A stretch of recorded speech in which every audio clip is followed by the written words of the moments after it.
Bonjour à tous et à toutes. Alors on continue avec la correction de l'exercice 8 de la série concernant la logique et le raisonnement, et avec le raisonnement par l'absurde. D'abord, en quoi consiste le raisonnement par l'absurde? Tout simplement, lorsqu'on veut montrer qu'une proposition est vraie, on veut montrer que cette proposition P est vraie. Alors qu'est-ce qu'on fait? On suppose que P n'est pas vrai, on suppose que P est fausse. On suppose que cette P qu'on nous demande qu'il est vrai, nous on suppose qu'elle est fausse. Ça veut dire quoi? Ça veut dire on suppose que P bar est vrai. Très bien. Lorsqu'on suppose que P bar est vrai, on fait une démonstration ou un enchaînement ou un logique mathématique. Donc ici, on peut utiliser n'importe quoi comme démonstration, mais ça dépend de l'exercice. On fait une démonstration qui est logique et qui est mathématique et qui est correcte, mais à la fin, on va arriver à quelque chose qui est absurde. Ça veut dire quoi absurde? Ça veut dire quelque chose qui n'est pas logique, soit qu'il ne, ne va pas avec les données, qui contredit les données qu'on a déjà dans l'exercice, soit quelque chose qui contredit les maths en général, ça veut dire vous arrivez à quelque chose qui ressemble à 1 est supérieur à 2 ou 1 est différent de 0, quelque chose qui est bien sûr absurde et qui contredit les maths en général. Alors lorsqu'on arrive à quelque chose comme ça, on dit que ça c'est pas possible, c'est absurde. Alors la supposition qu'on a supposée, c'est bien sûr n'est pas correcte. On a supposé que P est fausse, et ça c'est pas correct, puisqu'on est arrivé à quelque chose qui n'est pas logique.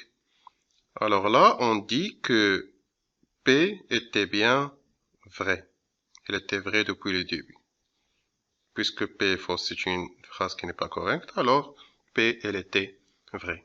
Et ainsi, on retourne à P et on dit que P, ce qu'on nous demande déjà dès le premier, était bien sûr vrai. Alors ça, c'est le raisonnement par l'absurde. On va utiliser ça sur cet exercice. Pour le 1 et le 2, c'est juste pour appliquer l'absurde, on peut le démontrer d'une autre manière, et c'est juste pour utiliser le raisonnement par l'absurde, pas plus.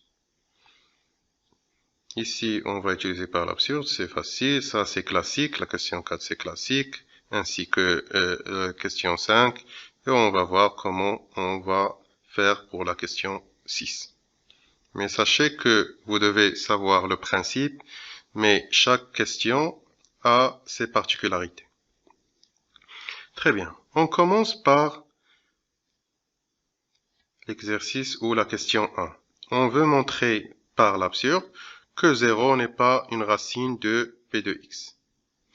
Par l'absurde, parce que sinon c'est très facile directement. Lorsqu'on dit qu'un élément est une racine d'un polynôme, ça veut dire que généralement alpha est une racine. Ça juste à titre de rappel. Alors P de alpha est égal à 0. Très bien. Alors le raisonnement par l'absurde. On nous demande de montrer que 0 n'est pas une racine. Nous, ce qu'on va supposer, on va supposer que 0 est bien une racine. Eh bien, une racine de P de x. Très bien. Puisque 0 est bien une racine de P de x, alors P de 0, bien sûr, c'est égal à 0. Si alpha est une racine, alors P de alpha est égal à 0. Alors P de 0 est égal à 0. Nous, on va calculer P de 0 ici. Alors, on sait que P de 0 est égal à 2 fois 0 à la puissance 3, plus 3 fois 0, moins 1. Alors ça, c'est égal à, bien sûr, à moins 1. Et si on applique ce qu'on a là, on va trouver que moins 1 est égal à 0. On ne peut pas l'écrire, mais c'est juste à titre explicatif. Moins 1 est égal à 0. Et ça, bien sûr, c'est absurde. Donc, notre supposition, elle est fausse depuis le début. Donc, 0 est bien une racine de p de x, c'est faux. D'où 0 est bien est une racine, elle n'est pas. Donc, on a supposé ça et c'est fausse. Alors, le contraire, elle est vrai. Alors, 0 n'est pas une racine de p de x. Donc, c'est très facile, mais c'est juste pour appliquer le raisonnement, pas plus. On passe à la question suivante, qui est de même cas. On nous demande de montrer que ABC, avec ces mesures-là, n'est pas rectangle en A. Un petit rappel. Lorsqu'on dit qu'un triangle est rectangle en A, alors d'après Pythagore, AB au carré, on a AB au carré plus AC au carré est égal à BC au carré, puisqu'il est rectangle en A. Très bien. La méthode par l'absurde dit, on nous demande de montrer que ABC n'est pas rectangle en A. Nous, ce qu'on va supposer, bien sûr, on suppose que ABC est rectangle. Eh bien, rectangle en A. Alors, puisque ABC est rectangle en A, alors évidemment, d'après Pythagore, alors AB au carré plus AC au carré, c'est bien rectangle, on l'a supposé, est égal à BC au carré. Nous, on va calculer ça. AB au carré, ça donne 9. AC au carré, ça donne 16. Et BC au carré, ça donne 36. 9 plus 16, ça donne 25. Alors, ce qu'on a là, c'est 25 est égal à 36. C'est pas possible. Pas possible, et c'est absurde même. Pas possible. Puisque on a trouvé ça qui est absurde, alors la supposition qu'on a faite, bien sûr, elle est fausse. Alors ABC, bien sûr, n'est pas rectangle en A. N'est pas rectangle en A. C'est juste comme la question dernière, mais avec un autre contenu.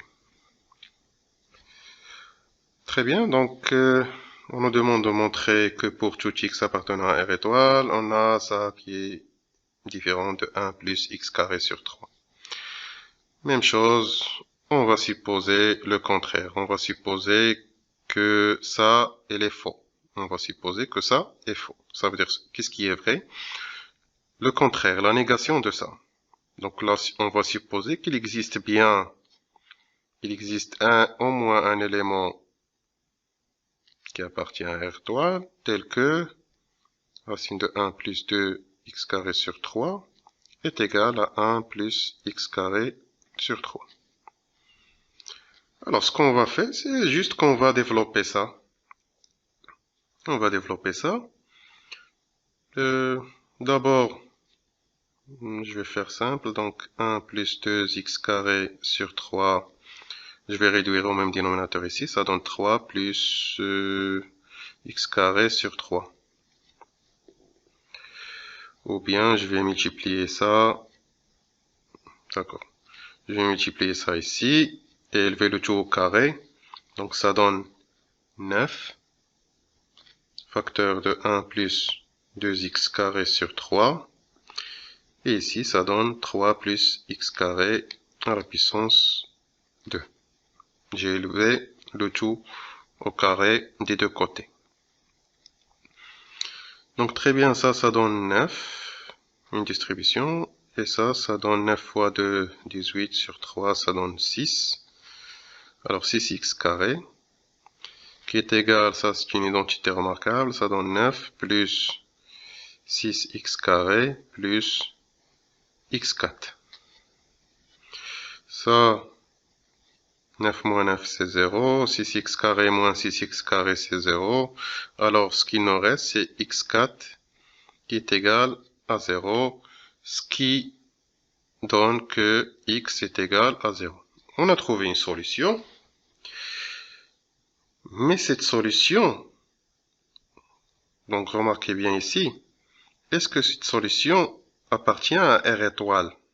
Nous, ce qu'on a supposé, qu'il existe un élément ou une solution de l'équation qui appartient à R étoile. Nous, on a trouvé que x est égal à 0. Or, x est bien différent de 0 puisqu'il appartient à R étoile. Et ça, c'est absurde, bien sûr. C'est pas possible que x soit différent de 0. Nous, on a trouvé que x est égal à 0. Donc, ça contredit les données de l'énoncé. Donc, ce qu'on a supposé, il est faux. Donc, ce qui était en premier était vrai. Donc, pour tout x appartenant à R étoile, on a racine de 1 plus 2x carré sur 3 est bien différent de 1 plus x carré sur 3. Très bien.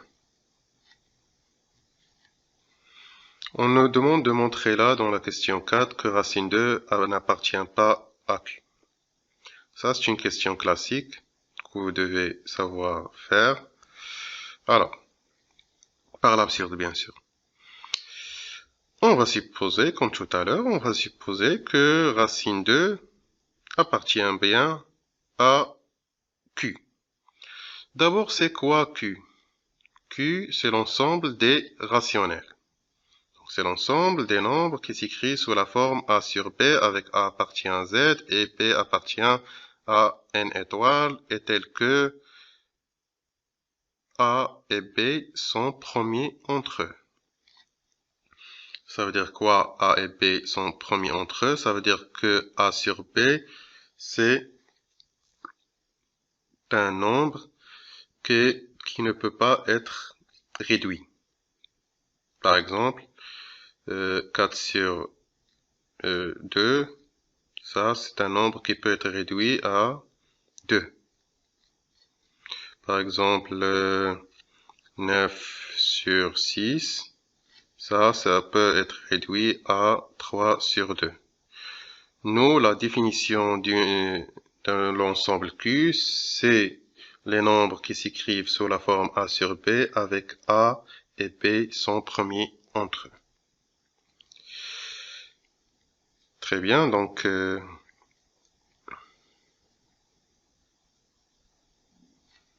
vais effacer ça. Donc voilà, on a supposé que racine 2 appartient à Q. Alors bien, racine 2 s'écrit sous la forme, on peut dire qu'il existe un nombre A qui appartient à Z et il existe un nombre P qui appartient à N étoile, tel que racine 2 peut s'écrire sous la forme A sur B avec A et B sont premiers entre eux. Très bien, donc on va développer un peu ça, ce qui va donner que A est égal à racine 2 B. On a multiplié par B. Alors on va élever le tout au carré, alors A au carré est égal à 2 fois B au carré. Racine 2 au carré, ça donne... Alors, ici je vais faire un rappel. Lorsqu'on trouve qu'un élément, par exemple M, est égal à 2 fois N, ou 2 fois K, ça donne que M, c'est un nombre pair, puisqu'il est écrit sous la forme 2 fois un nombre, un entier. Donc ça implique que A au carré est un nombre pair. Très bien. Là, on va utiliser une application qui est aussi classique, mais généralement on doit la montrer, mais je ne vais pas le faire ici.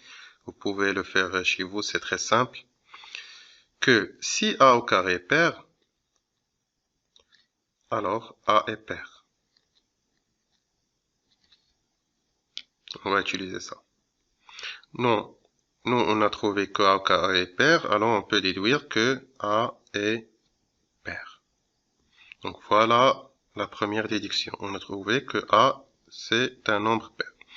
Alors, puisque A est un nombre pair, alors il existe un cas, un entier K, tel que A est égal à 2 fois K. Donc ça, c'est bien clair. D'accord? Très bien. On va retourner à notre égalité qu'on a ici.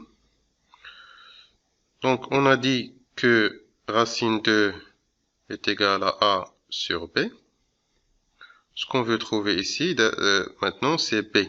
Donc, B est égal à A sur racine de 2. Et comme on a trouvé que A, c'est un nombre pair, A est pair, et s'écrit sous la forme A est égal à 2K, alors B est égal à 2K sur racine de 2.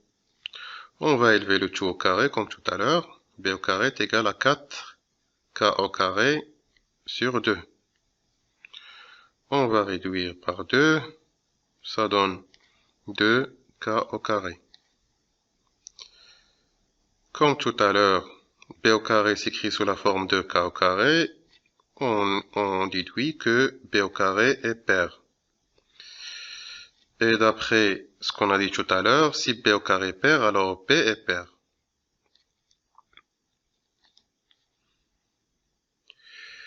Donc, ce qu'on a trouvé, en récapitulant, on a trouvé que A est pair et on a trouvé que B est pair. Donc, A est pair et B est pair. Et ça contredit l'énoncé. Pourquoi? Donc, on a supposé que racine 2 appartient à Q. Et Q, c'est l'ensemble des rationnels tels que A et B sont premiers entre eux. Donc, lorsqu'on trouve que A est pair et B est pair, alors A et B ne sont pas premiers entre eux. Parce qu'ils ont un facteur en commun qui est généralement 2.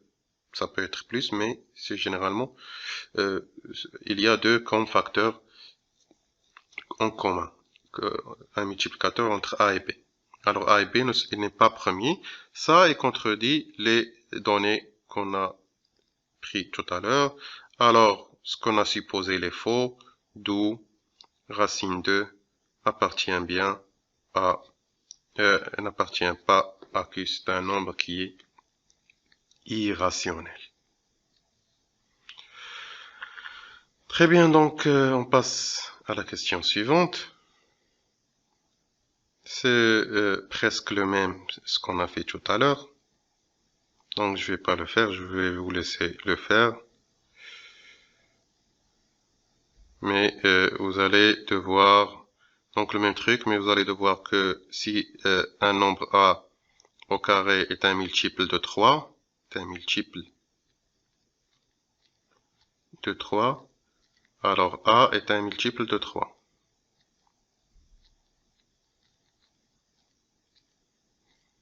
Vous pouvez utiliser ça, et c'est presque la même chose que tout à l'heure, que la question précédente. Très bien, on passe à la question suivante. On nous demande de montrer que si A appartient à Q et B n'appartient pas à Q, alors A plus B n'appartient pas à Q. On va montrer ça par l'absurde. Donc on va supposer, donc ça ce sont les données et on va montrer ça. On va supposer que si on a A appartient à Q et B n'appartient pas à Q, alors A plus B, on va supposer que A plus B appartient à Q. Très bien. Donc si A plus B appartient à Q, donc A plus B appartient à Q, alors il existe, disons, un nombre, on va appeler P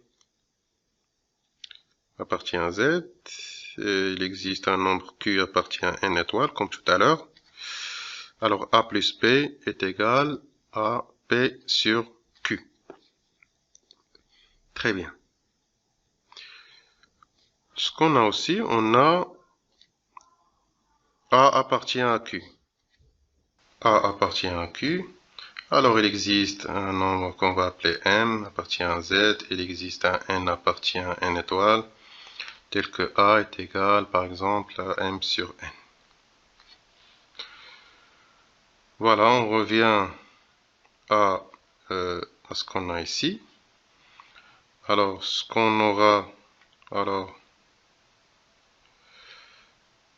M sur N, à la place de A, plus B, est égal à P sur Q.